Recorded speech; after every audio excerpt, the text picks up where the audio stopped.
네, 오늘부터 3주에 걸쳐서 저희가 감사가 절로 넘치는이라는 주제를 가지고 이제 저희가 추수감사주의를 맞이하게 됩니다. 그런데 저희 지난주에 우리 미선자매님의 표현을 좀 빌리자면 제게 왜 이런 시련이, 제가 뭘 잘못했는지 자꾸 시리즈를 제가 시작한 것 같은 거는 기분 탓인지 모르겠어요. 지금 계속 제가 시작하는 것 같은데 아무튼 제가 이번 주제를 가지고 이렇게 좀 보니까 우리 모두 피스별로 감사 상징물 영상도 좀 찍으시고 여러 가지를 한 것으로 알고 있습니다. 근데 여러분께 좀 단도직입적으로 질문 하나 드리고자 하는데요. 사실은 제가 이 질문을 드리려고 하니까 오늘 막 아까 찬양이 되게 은혜롭게 우리 감사한다고 찬양했는데 이게 좀 초치는 것 같기도 한데, 여러분 2020년 한 해 정말로 혹시 감사가 이렇게 좀 절로 넘치셨나요? 어, 솔직히 말씀드리면 저는 그렇지는 못했어요. 저희가 지난 9월 26일에 저희 교역자 회의에서 이제 11월 첫째 주와 둘째 주에 저와 김철기 전도사님이 이렇게 감사를 주제로 설교를 이렇게 좀 하면 어떻겠냐 이야기가 나왔는데, 그때 저는 몇몇 이유를 들면서 이제 그냥 목사님께서 감사를 그냥 쭉 다뤄주시는 게 좋을 것 같다, 그렇게 제가 반대 의견을 좀 피력을 했었습니다. 근데 사실 이제 와서 이실을 짓고 하면요, 실제로 그 이유들도 있었어요. 없었던 건 아닙니다. 그런데 실제로 내심 제가 반대한 다른 이유가 있었어요. 왜냐면요, 그 당시에 제가 이렇게 감사를 주제로 말씀을 준비하고 이렇게 말씀을 전할 자신이 전혀 없었습니다. 왜냐하면요, 당시 저에게 2020년 올 한 해는요, 정말 하나도 감사하지 않은 해로 이렇게 마침표가 찍혀 있는 그런 상태였어요. 왜 그랬냐면 코로나19 사태 때문이었어요. 특히 제가 교육부서를 지금 담당하고 있잖아요. 그 교육부서 담당자로서의 좀 좌절감 같은 게 있었습니다.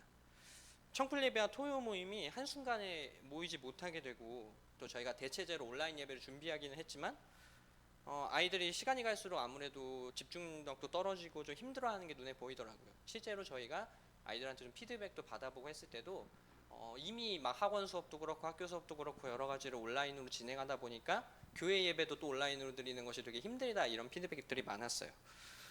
그러는 와중에 또 제가 딱히 이렇게 다른 대안들을 이렇게 좀 내놓지 못하는 것에 대한 실망감도 좀 찾아오더라고요. 그런 상황에서 또 더불어서 제 개인적인 문제들까지 몇 가지 이렇게 막 겹치니까 뭔가 이 2020년 한 해가 굉장히 뭔가 빠져나갈 것 없이 이렇게 꽉 눌러오는 느낌이잖아요. 그렇게 굉장히 답답하게 느껴졌습니다.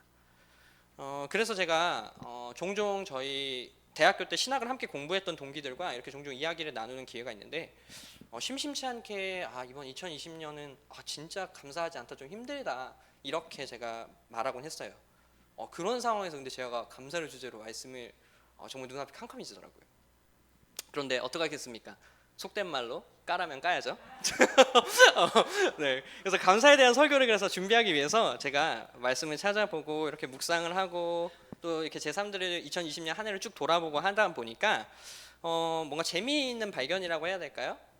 그런 걸 좀 하게 됐어요. 사실 우리가 삶을 살다가 보면 이런 코로나19 사태 말고도 우리는 여러 가지 어려운 상황 속에서 그런 상황에 눌리거나 직면하게 되는 그런 경우들이 있잖아요. 그런데 저만 해도 그렇고 사실 우리들이 그런 어려운 상황에 처할 때 어떤 경우에는 하나님을 향해서 감사를 저처럼 잃어버리는 경우도 있고, 그런데 또 어떤 경우에는 분명히 상황은 똑같이 힘들고 어려웠고 뭔가 바뀌는 건 없는 것 같은데도 그 속에서도 또 하나님의 은혜를 발견하고 감사하게 되는 그런 경우도 있더라고요. 우리 삶을 돌아보니까 이렇게 뭔가 양분화돼서 그런 사례들이 있더라고요. 분명히 처해져 있는 상황의 그런 경중이랄까요? 그런 것 때문은 아니었어요. 그런데 무슨 이유 때문인지 우리에게 그런 차이가 발생하는 것을 볼 수 있습니다. 여러분은 좀 어떠신가요? 혹시 저만 그런가요? 특별히 우리가 2020년은 코로나19라는 뭔가 이 특수한 환경 때문에 모두가 크던 작던 이렇게 함께 좀 공감할 수 있는 어려운 상황을 함께 공유했던 한 해인 것 같아요. 그래서 저는 오늘 이 감사 시리즈를 시작하면서 앞서 말씀드린 이런 어려운 상황 속에서 감사에 대한 부분을 한 성경 속 인물을 통해서 함께 좀 나누어 보고자 합니다. 오늘 우리가 함께 볼 성경 속 인물은 바로 다윗인데요. 다윗은 사실 제가 따로 설명을 드리지 않아도 여러분이 굉장히 잘 알고 계실 것 같아요. 여러분, 우리 모두가 잘 아는 것처럼 다윗은요, 그 누구도 대적할 수 없을 것 같았던 골리앗을 물리치고 일약 이스라엘의 영웅이자 스타로 떠오르게 됩니다. 골리앗을 물리친 이후로도 사실 다윗은 굉장히 승승장구해 나갔습니다. 왕의 딸을 아내로 맞이하기도 했고요. 또 높은 자리에도 올랐습니다. 수많은 전장에서도 계속해서 골리앗을 이긴 뒤로도 수많은 전쟁터에서 다윗은 계속해서 이겨나가면서 공도 쌓아갔어요. 그러다 보니까 그저 일개 목동에 불과했던 그 다윗은 이제 백성들에게 사울이 죽인 자는 천천히요 다윗은 만만히로다라는 이런 찬사를 들을 정도로 굉장히 백성들 사이에서 신망받는 존재가 되었습니다. 굉장히 백성들 사이에서 이름이 높아지고 있었어요. 공도 세우고 높은 자리에 올라가고 또 좋은 가정을 꾸리고 그와 함께 사람들의 신망도 얻는, 이렇게 탄탄대로를 걷는 것만 같던 다윗의 상황이 그런데 갑자기 급반전되어 버리게 됩니다. 백성의 신망을 얻고 자신보다 잘 나가는 다윗을 사울왕이 경계하기 시작한 거예요. 그 사울왕의 경계는 이윽고 분노로 이어지게 됩니다. 그를 옆에서 부추기는, 왜 흔히 우리 사극에도 보면 막 왕이 뭔가 분노하고 뭔가 마음에 안 들기 시작하면 옆에서 이렇게 막 부추기는 간신배들도 있잖아요. 그런 것처럼 옆에서 사울을 부추기는 자들도 생겨나기 시작했어요. 그러면서 이 상황은 점점 더 악화되기 시작합니다. 결국 이스라엘의 영웅이자 백성들의 신뢰를 받던 이 다윗은 순식간에 반역자로 몰려서 사울왕에게 목숨을 위협받으면서 쫓기는 그런 도망자 신세로 전락하게 됩니다. 오늘 제가 함께 여러분과 나눌 본문은요, 이런 다윗의 위기가 절정에 달하는 지점입니다. 우리 앞에 화면을 보시면서 함께 말씀 읽어보시도록 하겠습니다. 우리 사무엘상 24장 1절에서 2절 말씀입니다. 함께 읽겠습니다. 시작. 사울이 블레셋 사람을 쫓다가 돌아오매 어떤 사람이 그에게 말하여 이르되 보소서 다윗이 엔게디 광야에 있더이다 하니 사울이 온 이스라엘에서 택한 사람 3,000명을 거느리고 다윗과 그의 사람들을 찾으러 들염소 바위로 갈세. 아멘. 우리 본문 1절을 보시면 다윗과 그 무리들은 사울의 추격을 피해서 엔게디 광야라는 곳에 은신하고 있었던 것 같습니다. 그런데 어떤 한 밀고자에 의해서 이 다윗의 위치가 노출되고 말아요. 그렇게 다윗의 위치를 알게 된 사울왕은 이제 대병력을 이끌고 반역자 다윗을 잡기 위해 엔게디 광야로 출동하게 됩니다. 2절에 보면요, 이 지금 다윗을 쫓고 있는 이 사울의 병력이 한 3,000명이었다고 이렇게 기록이 되어 있는데요. 이 3,000명이라는 규모는 사실 당시 다윗을 따르고 있던 무리보다 대략 한 5배 정도 많은 그런 숫자였다고 해요. 그러니까 다윗은 사실 지금 사울의 이런 추격 앞에 사실 대처할 수 있는 능력이 전혀 없었던 거예요. 그들에게 대적할 수 있는 방법을 사실 다윗은 가지고 있지 않았습니다. 심지어 이제 밀고자 때문에 자신들의 위치까지 발각이 되게 되니까 더 이상 도망칠 곳조차 없게 되어버린 거예요. 그렇기 때문에 다윗은 무리들과 함께 엔게디 광야의 한 깊은 굴 속에 몸을 숨기게 됩니다. 그런데 설상가상으로 추격대가 지금 그 다윗과 그 무리들이 몸을 숨기고 있는 그 굴 바로 근처까지 다다르는 그야말로 절체절명의 위기에 몰리게 돼요. 우리 돌이켜 봅시다. 억울하게 반역자로 몰렸습니다. 명예와 지위와 심지어 자신의 아내마저 빼앗겼어요. 계속되는 위협 속에서 정처 없이 도망다니고 있는 와중에 계속해서 생사의 기로를 오갔죠. 그런데 지금 결국에는 그 사울왕의 추격이 다윗의 턱 밑까지 다가와서 자신은 물론 자신을 따르고 있는 무리들조차도 모두 몰살당할 수 있는 이런 굉장히 절박한 상황에 놓이게 된 겁니다. 이 다윗의 마음이 지금 얼마나 답답하고 괴로웠을까요? 우리들이 뭔가 어려운 상황에 닥쳤을 때 우리의 마음이 조여오고 그렇게 막 답답하고 그런 마음이 어쩌면 그 마음보다 훨씬 크겠지만 이 다윗의 마음과 비슷하지 않을까 싶습니다. 이런 다윗의 상황은 사실 다윗을 굉장히 크게 짓눌렀을 거예요. 우리들도 어려운 상황에 놓이게 되면 그 상황이 우리를 막 위에서부터 이렇게 누르는 듯한 느낌을 많이 받잖아요. 다윗도 아마 그랬을 것 같습니다. 그런데 이런 상황 속에서의 다윗은 뭔가 저와는 다르게 굉장히 놀라운 고백을 하는 그런 다윗의 모습을 볼 수 있습니다. 막막하고 답답하고 굉장히 절망적이라고 볼 수 있던 이런 상황에서 다윗이 어떠한 고백을 했는지 우리 잠시 시편 말씀을 통해서 나누어 보도록 하겠습니다.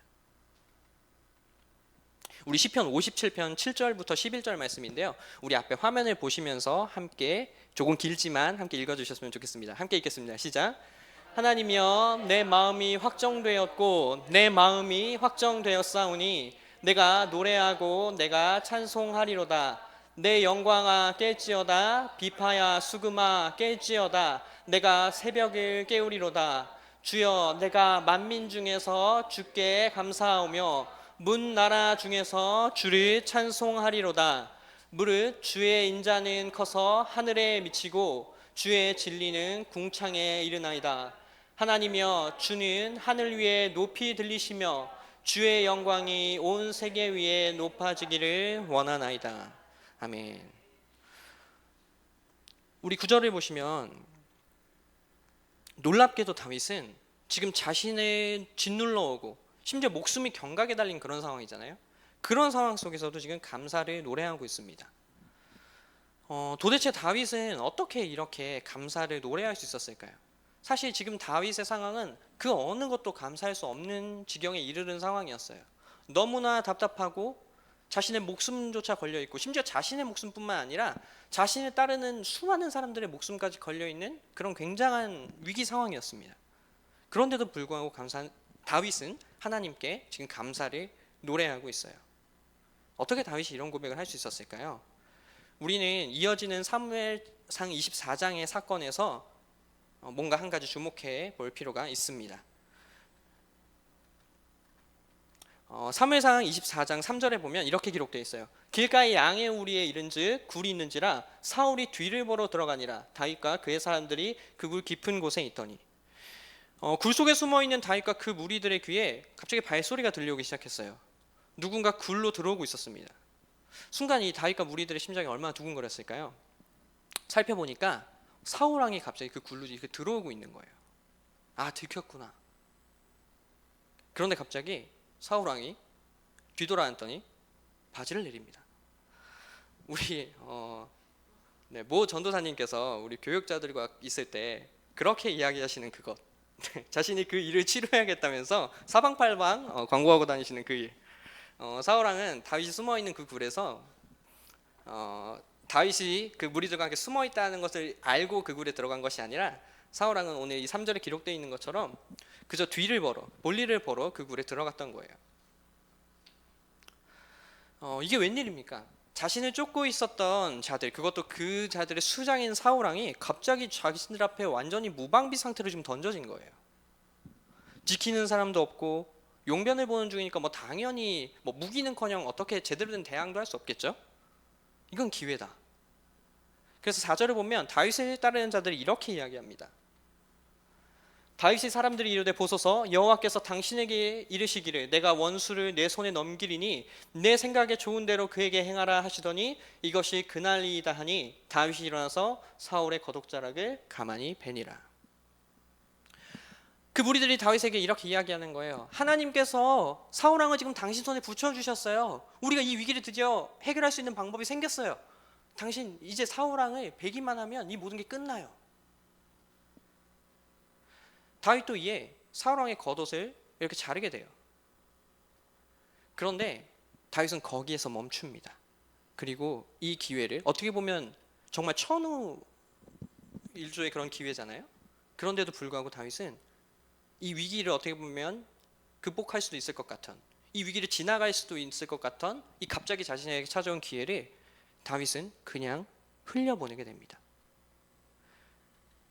우리 이어지는 본문 사무엘상 24장 6절과 7절을 함께 읽어보시겠습니다. 시작.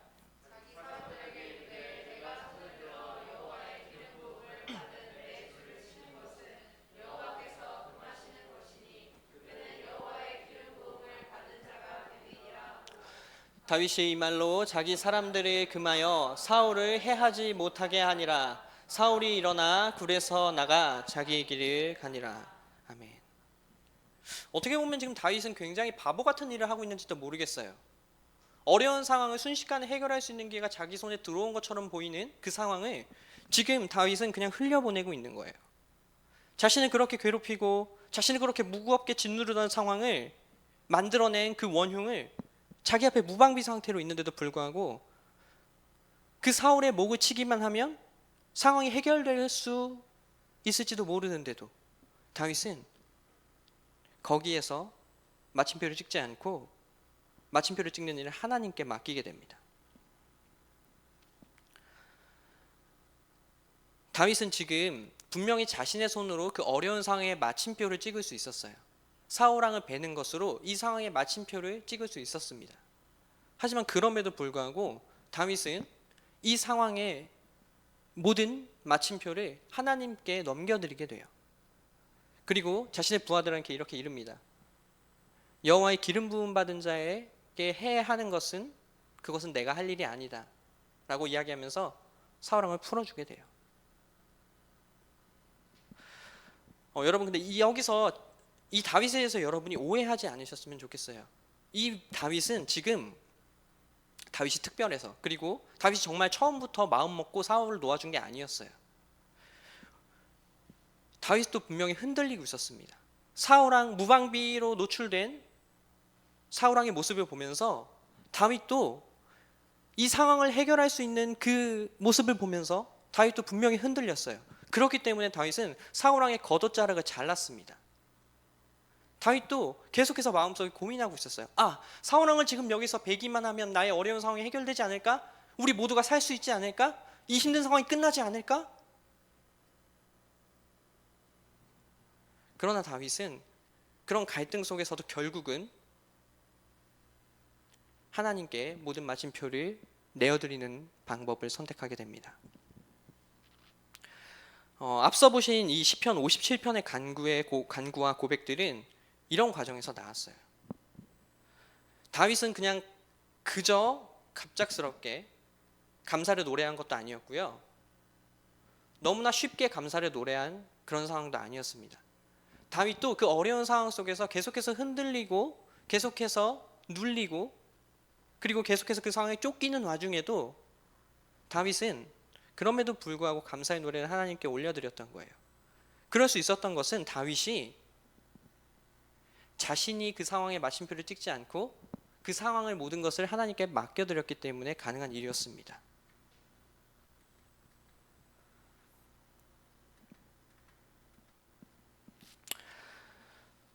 다윗은 이렇게 얘기해요. 시편 57편에서 앞서서 다윗은 이런 이야기를 합니다. 내 마음이 주님께로 확정되었고 확정되었사오니.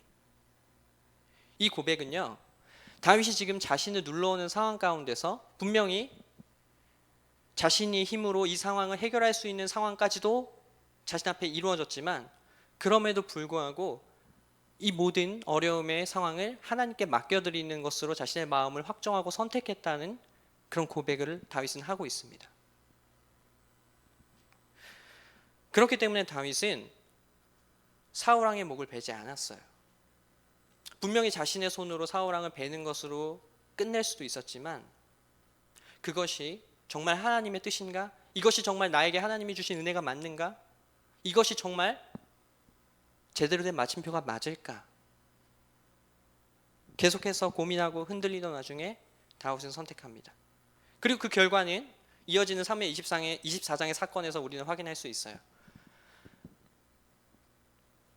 다윗이 사울을 놓아보낸 이후에 다윗은 그 자신이 잘랐던 겉옷자락을 들고 동굴 밖으로 나아갑니다. 그리고 사울왕에게 이야기해요. 자신의 그동안의 원통함과 억울하게 몰렸던 마음과 그리고 자신이 분명 사울왕을 해칠 수도 있었던 상황이 있었지만 나는 그러지 않았다 라는 자기 변호를 하면서 사울왕에게 모든 것을 이야기를 하게 됩니다. 그리고 사울왕도 그런 다윗의 이야기를 들으면서 다윗이 자신의 뒤를 잇게 될 것이고 또한 이 상황이 끝날 것임을 다윗에게 이야기하게 됩니다. 그리고 모든 상황이 종료되고 사울왕은 병력을 이끌고 돌아가게 되고 다윗도 그 자리에서 그 어려운 상황을 넘기게 되는 그러한 결과로 이어지게 되었어요. 만약 그곳에서 다윗이 사울왕의 목을 베었다면 어땠을까요? 아마 실제로 다윗이 직접 얘기했던 것처럼 다윗은 하나님의 사람의 목을 베는 범죄를 자신의 손에 묻히고 말았을 겁니다. 그리고 그것은 아마 온전한 해결책이 되지 못했을 거예요. 왜냐하면 우리 사무엘상 아까 24장 2절에 이렇게 기록되어 있어요. 사울을 따랐던 그 3,000명의 무리는 사울이 직접 택한 무리라고 기록이 되어 있습니다. 그 무리들이 만약 사울이 목이 베어졌다는 걸 알게 되면 다윗의 무리들을 그냥 가만히 뒀을까요? 오히려 더욱 복수하게 되고 그 사태는 더욱 악화됐을 겁니다. 다윗은 그 자리에서 살아나갈 수 없었을 거예요. 그런데 다윗이 사울왕이 자신의 눈앞에 있는 그 상황에서조차 마침표를 찍지 아니하고 그 마침표를 찍는 일을 하나님께 넘겨드린 순간 원래 거기서 있었어야 할 어려움들은 사라지고 다윗의 상황은 해결되게 되는 그런 모습을 우린 보게 됩니다.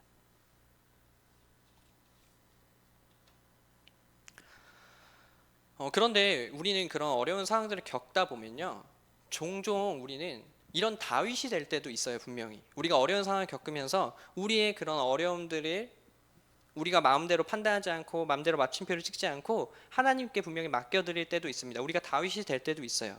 그런데 어떤 경우에 우리들은요, 마치 출애굽 당시의 이스라엘 백성들처럼 우리는 하나님께 맡겨드리는 것이 아니라 그 상황 가운데서 눌려서 내 마음대로 마침표들을 막 찍기 시작합니다. 이스라엘 백성들이 어땠습니까?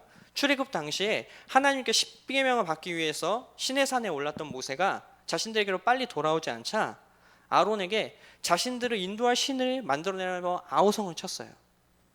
그 결과 그들은 십계명이 자신들에게 내려오기도 전에 그 십계명을 어기게 돼요. 우상을 만들고 그 우상에게 절하고, 그러면서 그들은 죄를 짓게 되고 또한 상황은 더욱 악화되게 됩니다. 이뿐만 아니에요. 이스라엘 백성들은 출애굽 여정의 내내 하나님께서 자신들 눈앞에서 홍해를 가르시고 불기둥과 구름기둥으로 길을 인도하시고 만나도 내려주시고 그들이 어려운 상황에 처할 때마다 하나님께서 계속해서 도우시고 은혜를 내려주시고 그들의 걸음마다 함께 하셨음에도 불구하고 새로운 어려움이 닥쳐와서 상황이 악화되면 그들은 여지없이 하나님 앞에 마침표를 막 찍기 시작해요. 아, 우리가 여기서 죽는구나. 우리는 여기까지구나. 우리가 지금 네가 우리를 여기까지 끌어내서 여기서 우리를 다 죽게 만드는구나. 왜 우리를 데리고 나왔느냐. 이렇게 자기들 멋대로 감사는커녕 불평하고 원망하고 마침표를 쾅쾅쾅 찍어버립니다.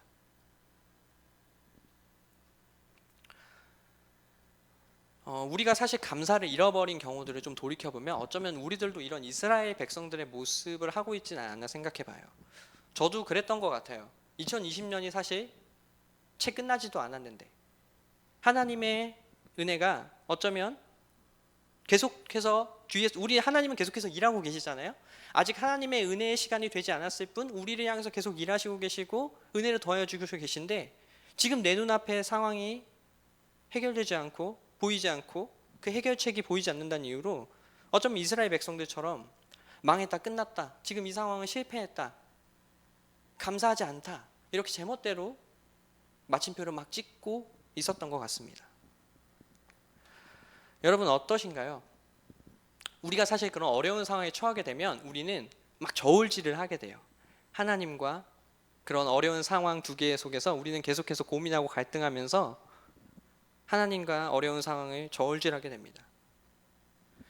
그런데 우리가 하나님께 무게추를 실을 수 있게 됐을 때 우리는 다윗처럼 비로소 그 상황에 짓눌려서 우리 멋대로 마침표를 찍지 않고 하나님의 은혜를 그리고 바로 보고 감사할 수 있게 됩니다. 근데 반대로 우리가 상황 쪽에 무게추가 실리게 되면 우리는 그 상황의 무게에 완전히 눌려버려요.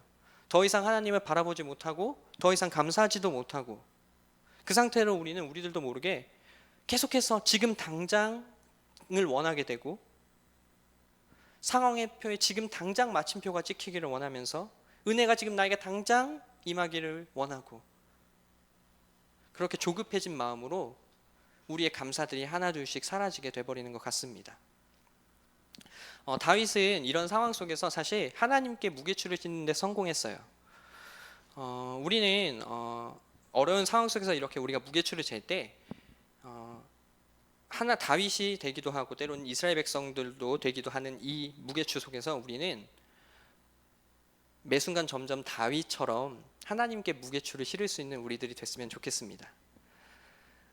감사노트 하나님께 드리는 최고의 경애라는 책의 저자가 이렇게 이야기해요. 감사는 하나님의 은혜를 인식함으로부터 시작된다라고 이야기합니다. 그런데 우리가 하나님의 은혜를 정말 인식하려면 어려운 상황 속에서도 우리의 무게추를 하나님 쪽으로 이렇게 기울일 수 있도록 하나님께 우리의 마음을 드리고 우리의 모든 것을 쏟을 때 우리가 하나님의 은혜를 인식할 수 있게 되는 것 같아요. 우리가 상황에 눌려서 그쪽으로 자꾸 무게가 쏠리게 되면 우리는 점점 더 하나님의 은혜를 인식할 수 없는 상황으로 되어버리는 것 같습니다. 우리가 그렇게 되는 것이 아니라 우리는 하나님께 좀 더 무게를 쏟으면서 감사를 다시 한번 찾아나가는 저희들이 되었으면 좋겠습니다. 분명히 2020년은 코로나19라는 상황 때문에 우리들에게 굉장히 무거웠어요. 힘들었고 우리들에게 많은 아픔을 가져오기도 했습니다. 그렇지만 하나님께서는 분명히 우리들에게 우리 성경에서도 말씀하셨잖아요. 우리가 감당할 수 있는 만큼의 어려움만 우리에게 주신다라고 말씀하셨고, 또한 그와 함께 하나님은 분명히 다윗에게 그러셨던 것처럼 우리가 하나님을 향해서 마침표 찍는 일을 내어드리기만 한다면, 하나님을 향해서 무게추를 쏟기만 한다면, 그를 통해서 하나님이 우리에게 은혜를 보여주시고 또 감사할 수 있는 그런 일들을 우리 가운데 이루어 나가실 줄 믿습니다. 마지막으로 우리가 이런 다윗의 모습을 보면서 우리는 정말 감사를 좀 되찾았으면 좋겠어요. 상황에 눌리지 않으시기를 소망합니다. 저처럼 상황에 많이 눌려서 이번 한 해가 너무 힘드셨다면 우리 계속해서 하나님과 씨름하시고 하나님을 만나시고 또한 하나님께 간구하시고 그리고 다윗처럼 하나님께 맡겨드리셔서 은혜와 감사를 다시 한번 회복해 나가는 저와 여러분이 되길 간절히 소망합니다. 기도하겠습니다.